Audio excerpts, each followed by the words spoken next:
Hind Khoudary joins us live from Gaza City. So while Jared Kushner, the US president's son-in-law, talks about implementing a Gaza peace plan, how are things looking on the ground for Palestinians? Any sign of improvements of that peace plan actually being implemented on the ground?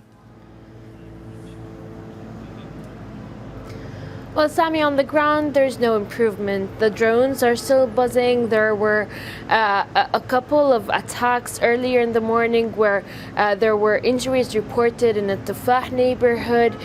These injuries were transferred to the hospital. There were also 3 Palestinians that were also injured in another area in Shujaiya, and a 14-year-old boy was killed in Khan Younis. So the violence continues, and as this violence continues, there are concerns if this ceasefire is going to make it till the end. Now, there has been continuous breaches, continuous violations, but with everything going on and the increase of wave of attacks, there is a huge concern if this ceasefire is going to make it till the end. Now, not only that, the fact that every day people are dying from the fact that they are being wounded and injured from the airstrikes and the Israel attacks. Most of these injuries are actually dying because there's no medicine and there's no way they could be evacuated or transferred to receive their treatment abroad. So there's no improvement on the ground. The reality is still the same, and people don't feel that this is a ceasefire, and they don't see any positivity on the ground. Hind, stay with us for a moment, because I want to ask you about another aspect of this. Israel's far-right national security minister, now he's called for the killings of more Palestinians. He was speaking on a podcast with a former Israeli captive, and Itamar Ben-Gvir said Israeli forces should kill 30 or 40 people in Gaza every night, going beyond those who pose an immediate threat. He called for the targeted killing of Palestinians, saying there are people in Gaza who are not worthy of life and shouldn't live. Hind Khoudary joins us once again from Gaza City. So how are those comments going down on the Palestinian street? They must be causing more concern for displaced families struggling to survive there.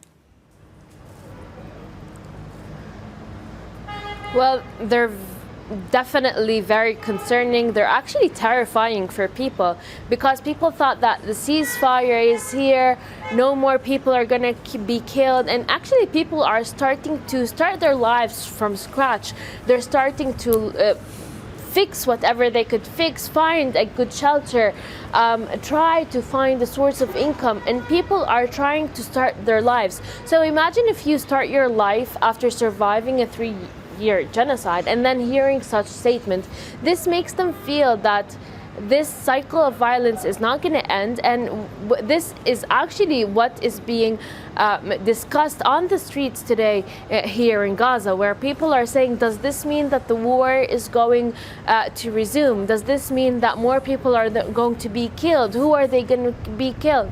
And this is how people are feeling, that whatever happens, even if there's high-level visits, if there's going to be negotiations, the cycle of violence is going to continue.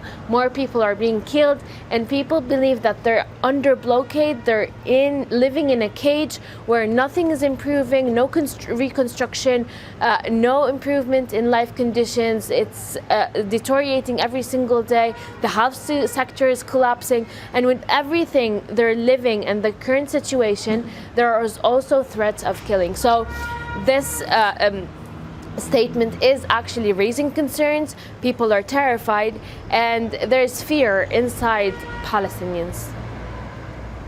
Thanks so much. Hind Khoudary reporting to us there from Gaza City.